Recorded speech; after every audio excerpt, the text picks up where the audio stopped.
My name is Maren Ellery. I'm 44 years old, and for the last 16 years, I've made my living finding money that other people worked very hard to hide. Forensic accounting, if you want the polished version. Fraud hunting, if you want the honest one. I've spent my career reading spreadsheets the way other people read faces, looking for the one number that's lying to me. 2 weeks ago, I flew to a vineyard in the hills outside Sonoma for what my sister called a small, private vow renewal. Just the four of us, she told me. You, me, Grant, and Mom. A fresh start. I want to tell you now that by the time I stood up at that dinner table, phone in my hand, 60 strangers in linen and pearls went quiet enough to hear the wind in the vines. I want to tell you what was actually inside the folder Grant Hale had spent 11 months building his entire reputation on top of. But I can't tell you that yet. Not until I tell you what it cost me to walk back into that family in the first place. Welcome back to her final chapter, where every story starts with silence and ends with power. If you've ever been the responsible one in a family that only called when they needed something fixed, this one's for you. Drop a comment, hit subscribe, and let's get into it. I run a 6-person forensic accounting firm out of a converted loft in Oakland. Our specialty is the kind of fraud that hides in plain sight. Ponzi structures, shell company layering, the slow bleeding of a trust account by someone who was supposed to protect it. Regulators call us when the numbers feel wrong, but nobody can say why yet. I've testified in 11 trials. I've never lost a case built on my own audit. I have a habit most people find strange. When I'm anxious, I count. Stairs, ceiling tiles, the beats between a question and an answer. My ex-husband used to tease me about it. "You're doing the thing," he'd say, watching my eyes move across a room, tallying something invisible. I never grew out of it. I just learned to make it useful. In an audit, counting is the whole job. You count what's there, and then you count what's supposed to be there, and the gap between those two numbers is where people's secrets live. I tell you this now because it matters later, not because I planned anything. I promise you, when I got on that plane to Sonoma, I wasn't thinking about spreadsheets. I was thinking about my mother's voice on the phone, thin and hopeful in a way I hadn't heard in 6 years, saying, "It would mean so much if you came, Maren. Just the four of us." I should have asked more questions. I didn't, because some part of me, the part that still isn't a forensic accountant, the part that's just a younger sister, wanted so badly for it to be true. The message came on a Tuesday, 10:40 at night, while I was eating cereal standing over my sink like a woman with nowhere she needs to be. Elise. Grant and I are renewing our vows at the Hollis Vineyard Estate on the 14th. Small, just the four of us. You, me, him, and Mom. I know things have been hard between us. I want you there. Family invests in family, Mare. Please come. Family invests in family. I read it 3 times before I set the phone down. It was Grant's phrase, not my sister's. I'd heard him say it at our father's funeral, standing over the casket in a suit that cost more than my father's last car, patting my shoulder like I was a client he was closing. He'd said it again 18 months later, on the day my sister was named sole trustee of Dad's estate, and I was told, gently, generously, that my share would simply take a little longer to structure properly. That was 6 years ago. I am still waiting on that structure. But it was the word please that got me. Elise doesn't say please. She hadn't said it since we were teenagers, since before she married a man who talked about money the way other men talk about God. I sat at my kitchen table for a long time that night, my cereal going soft, and I let myself want something I knew better than to want. Here's what actually happened, in numbers, because numbers are the only version of my family's history I trust anymore. My father, Walter Ellery, built a modest but real fortune running 3 hardware stores in the Central Valley, 41 years of 6-day weeks, of counting nails and knowing every regular customer's name. When he died of a stroke at 73, his estate totaled just over $2.2 million. His will, drafted 8 years before his death, split it evenly. $1.1 million for Elise, $1.1 million for me. But Dad's final 2 years were hard ones, a slow decline, hospital stays, decisions made from a bed instead of a desk. Somewhere in that fog, at Grant's gentle, patient urging, my father signed an amendment naming Elise sole trustee to manage the estate responsibly on behalf of both daughters until it could be properly distributed. Grant called it protecting me from bad tax timing. He called it looking out for the family. He used the word fiduciary the way some men use cologne, a little too much of it, applied specifically to make an impression. I didn't fight it at the time. My father was dying. I was 38, freshly separated, running my own firm with 2 employees and a business loan I was terrified I'd default on. I told myself I trusted my sister. I told myself 6 months, a year at most, and it would sort itself out. 6 years later, I have received $140,000 of my $1.1 million, delivered in 4 uneven payments, each one preceded by a phone call in which Elise sounded slightly out of breath, slightly rushed, always with a reason. The estate's still settling. Grant's handling the tax structuring. It's more complicated than you'd think, Mayor. You're not in this world. I am, in fact, exactly in that world. It's my job. I never told her that the accounts she described to me, vague, undocumented, always in process, would have gotten any of my own clients a subpoena within a week. I didn't push. That's the part I'm least proud of. I let a decade of being the reasonable daughter, the one who didn't need things, the one who could handle it, calcify into 6 years of silence. I told myself it wasn't about the money, and it mostly wasn't. What I actually wanted, the thing I never once said out loud, not to my business partner, not to my therapist, not to myself until the night before that flight, was for my sister to choose me over her husband, one single time, without me having to ask her to. I am 44 years old, divorced, with no children, a mother who is 76 and slowing down in ways that terrify me, and a sister who is, biologically, the only other person alive who remembers our father's laugh. I wanted back into that. I wanted it more than I wanted the money. That's the truth. And it's an embarrassing one for a woman whose entire career is built on never letting want cloud the numbers. My business partner, Denise Okonkwo, has known me for 12 years and has never once let me lie to myself for long. You already have the audit trail, she said, standing in my office doorway with her coat still on, the day after I told her I was going. 4 payments, 6 years, a trustee who won't produce a single accounting statement. You don't need her love, Marin. You need your money back. Those are 2 different projects, and you're about to go work on the wrong one. It's a weekend, I said. It's my mother and my sister. It's Grant Hale's weekend, she said. You've never once in 6 years been invited anywhere that wasn't, at its core, his idea. She let that sit. Denise doesn't raise her voice. She doesn't have to. You built a career reading rooms for exactly this pattern. Family that suddenly wants you close right when they need something from you. If a client described this exact situation, you'd tell them to bring a lawyer, not a toothbrush. I told her I was bringing my laptop, that I'd work from the hotel in the mornings, that it would be fine. That's not a no, she said. It wasn't. I went anyway. Stay with me here, because what I found at that vineyard, I didn't go looking for it. It found me. In the time it takes to charge a phone in someone else's kitchen. The estate was beautiful in the specific way that money makes things beautiful when it's trying to prove something. Stone paths, olive trees strung with warm lights, a tasting room converted into a dinner hall with places set for what my sister's text had called just the 4 of us. There were 60 place settings. I stood at the entrance with my overnight bag still on my shoulder counting, because of course I was counting, and got to 41 before my sister found me. Mayor! Elise hugged me too hard and too fast, the way you hug someone you're trying to get past a checkpoint. She looked good. Expensive good. The kind of good that has a colorist on retainer. It got a little bigger than I planned. Grant has some investors flying in, and it just made sense to combine things. You don't mind, right? I minded. I said I didn't. The first crack came within the hour. I was carrying my bag toward the guest cottage when I passed my mother's room and saw her suitcase open on the bed. A cardigan with a hole worn through the elbow, folded neatly beside a pair of shoes with the heels re-glued more than once.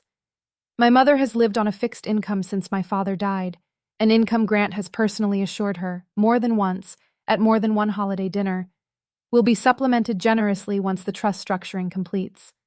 She's been waiting for that supplement for 6 years, in a cardigan with a hole in the elbow. Down the hall, in the tasting room, someone was uncrating wine. I saw the case.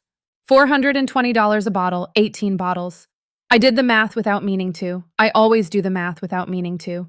Small brick number 1 landed at cocktail hour. Grant's business partner, a tan, loud man named Corbin, shook my hand and said, "So you're the sister who does the little bookkeeping thing? Grant talks about you, says you're very thorough." He smiled like thorough was a diagnosis. Brick number 2 came from Elise's college friend Priya, refilling her glass beside me at the bar. It's so good Elise finally has you back in the fold. She always says family drama is exhausting, but blood is blood, right? Water under the bridge and all that. I hadn't said a word about any bridge. Brick number 3 was quieter, and it stung more. My mother, squeezing my hand at dinner, whispered, "Try to be easy this weekend, Mare. Elise has been under so much pressure. Grant's fund is doing something big. Let's not make it about old business." Old business. 6 years of my own inheritance, filed under old business. I found the thing that changed everything a little after 11 that night, entirely by accident, the way most true things get found. I'd gone into the estate's shared kitchen to charge my phone. My own outlet was behind a dresser I couldn't move. And Grant's assistant, a young woman named Priya, not the Priya from the bar, a soft-spoken 26-year-old named Jo, who I'd exchanged maybe 4 sentences with all evening, had left her laptop open on the counter while she ran wine bottles to the terrace. I wasn't snooping. I want to be honest with you about that. I was standing at the outlet waiting for my phone to hit 10%, and the screen simply hadn't gone dark yet. It was a spreadsheet. Investor distributions dated back 14 months for something called Hale Capital Growth Fund 3. I've read hundreds of these in my career, and something about the shape of it made the hair on my arm stand up before my brain caught up to why. New investor capital coming in on the left. Distributions to earlier investors going out on the right, timed within days of each new deposit, in almost exactly the size those earlier investors had been promised as returns. No corresponding growth in the underlying assets column. No trades, no properties, just money moving in a circle, dressed up as performance. I've built entire careers cross-examining people about spreadsheets that looked exactly like this one. And then, 3 lines down, a column labeled Seed Capital, Family, Q2.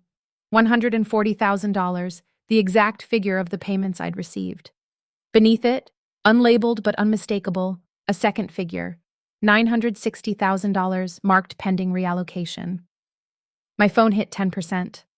I unplugged it, and I stood in that kitchen a long moment, my hands not shaking, because they never shake, not even now, not even then. I photographed 6 pages of that spreadsheet with a hand as steady as if I were photographing a grocery list. Then I closed the laptop exactly the way I'd found it and walked outside into the cold like a woman who hadn't just learned her father's entire second inheritance had been laundered into keeping other people's lies afloat. If you've made it this far, you already know where this is going. But you don't know how it happens yet. Stay with me. The rest of the evening, I watched my sister's husband work a room the way he'd once worked our family. Warm hand on every shoulder, a story for every guest. I watched a couple in their 60s, the Okafors, I'd learn later, longtime friends of Grant's from his first fund, accept a second glass of that $400 wine and laugh at something Grant said about an exciting close coming this weekend. I understood standing there that this dinner wasn't a vow renewal at all. It was a closing party, and somewhere inside the toasts and the string lights, my sister's husband was planning to ask his newest, most trusting, most convenient investor for one more check. Me. Second delivery of the phrase came an hour before dinner service when Grant found me on the terrace, refilling my water instead of my wine. "Marin." He had a way of saying my name like he was doing me a favor by remembering it. "I know things have been complicated, but I want you to know, whatever's happened, we're still family. And family invests in family. I hope you'll remember that tomorrow." I smiled at him the way I smile at deposition witnesses right before I ask the question that ends their afternoon. "I always remember numbers, Grant," I said. "It's kind of my whole thing." He laughed like I'd made a joke. I hadn't. Dinner was long and beautiful, and I don't remember most of what anyone said because I spent it doing math in my head with my hands folded politely in my lap. The toasts started around 9. Elise's, tearful and rehearsed, thanking Grant for believing in bigger things than either of us thought possible. Grant's, longer, warmer, working the whole table the way he'd worked the terrace, until, near the end, his eyes found me. "I want to say something about family," he said, and the room settled, 60 faces turning warm and expectant toward him, the way rooms do for men like Grant. 6 years ago, this family went through something hard, Walter's passing, and I made Elise a promise that day that I would protect what he built and grow it for both his daughters. He looked at me directly now. Every head at that table followed his gaze. Marin, I know it's been slow. I know there have been hard feelings, but I want to offer something tonight, in front of everyone who loves this family. Roll the remaining balance of your share into Fund 3 with us. Formalize it. Be part of what we're building instead of standing outside it. He smiled, warm, certain, a man who had never once in his life been told no in front of an audience. Family invests in family, Marin. That's what your father would have wanted. I let the silence sit. 1 second, 2, 3, 4, 5 full seconds, the longest silence I have ever held on purpose in my life, while 60 strangers in linen looked between the smiling man at the head of the table and the quiet woman near the middle of it, and somewhere behind me I heard my mother's fork stop moving against her plate. You're right, I finally said, and I watched Grant's shoulders relax half an inch before I finished the sentence. My father would have wanted his family invested in something real. I stood up. I didn't raise my voice. I have never once in 16 years of forensic work needed to raise my voice to be heard. The trick isn't volume, it's certainty, and I had spent 6 years collecting the certainty this exact moment required without knowing it. Since we're talking about investing in family, I said, I'd like to actually talk numbers if that's all right. It's what I do for a living, and I think some of the people at this table would want to hear it. Elisa's smile didn't move, but her eyes did. A small, fast flick toward Grant that told me she already knew, on some level, what I was about to say. My mother's hand found my arm under the table, not to stop me, to steady herself. 6 years ago, my father left my sister and me equal shares of his estate, $1.1 million each, I said. I've received $140,000 of mine. Tonight, Grant asked me to roll the rest into Fund 3. I held up my phone. So I did some due diligence, the way I would for any client asking me to invest nearly $1 million in a fund I'd never audited. Marin, Grant's voice had lost its warmth by half a degree. This isn't the place. You made it the place, I said, calm, even, in front of everyone. I looked at the table, at Corbin, at the Okafors, at 4 other faces I now recognized, dimly, from Joe's spreadsheet as line items with dollar signs attached. Fund 3 has been paying returns to early investors using new investor deposits. There's no underlying growth to explain the distributions. I have the account activity to show it, including $140,000 of my father's estate seeded into this fund without my knowledge or consent, and $960,000 more marked for the same purpose, dated this week. The silence that followed wasn't the polite kind. That's not... Grant tried and stopped and tried again, louder. That's a misreading of standard fund mechanics. Every growth fund manages liquidity timing. Every legitimate fund can show its underlying assets, I said. Can you show the room yours, right now? He couldn't. I watched him try, pulling out his phone, thumbing through something, his easy warmth cracking at the corners into something thinner and more desperate. A man discovering in real time that the room he'd spent a decade building didn't automatically believe him just because he asked it to. I don't have to justify our fund structure to family drama at a dinner table, he said, and it came out sharper than he meant it to, and I watched 2 guests exchange a look. You didn't have a problem making the ask in front of them, I said. I don't have a problem answering in front of them either. He tried once more, turning to Corbin, forcing a laugh. You know how sisters get. And Corbin, to his credit, didn't laugh back. Mr. Okafor set down his wine glass entirely. Grant, Mr. Okafor said slowly, is what she's describing true? And there it was. The 3rd attempt, the smallest, the most honest thing Grant Hale said all night, quiet enough that only the people close to him heard it. It's temporary. It's a timing issue. I was going to fix it before the next distribution. Nobody at that table needed a forensic accountant to translate that sentence. I've heard men confess to worse crimes in cleaner suits, and it never sounds any different than that, small and tired, and finally true. I looked at my sister. Elise wasn't looking at Grant anymore. She was looking at her hands. I don't owe you my silence, I said to her quietly, just for her, though the whole table heard it anyway. I never did.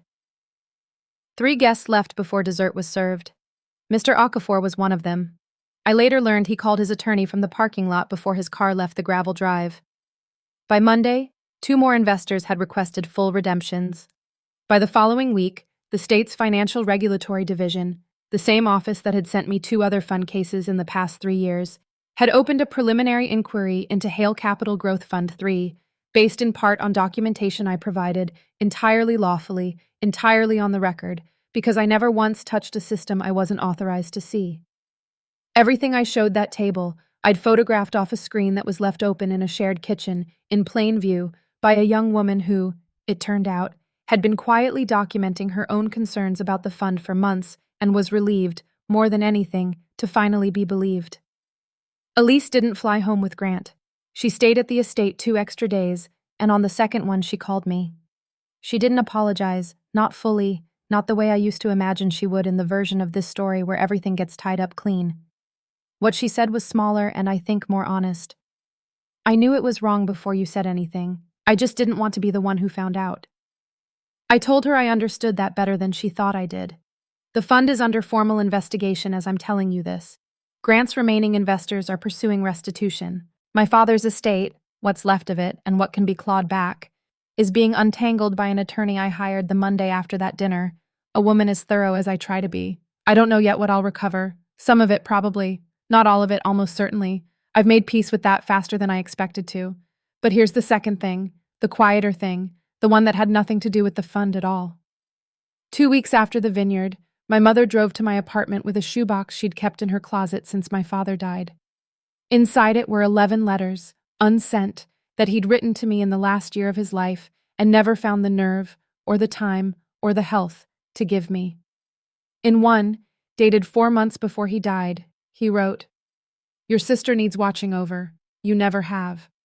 That's not a smaller kind of daughter, Mare. That's the harder kind to be, and I should have told you that more."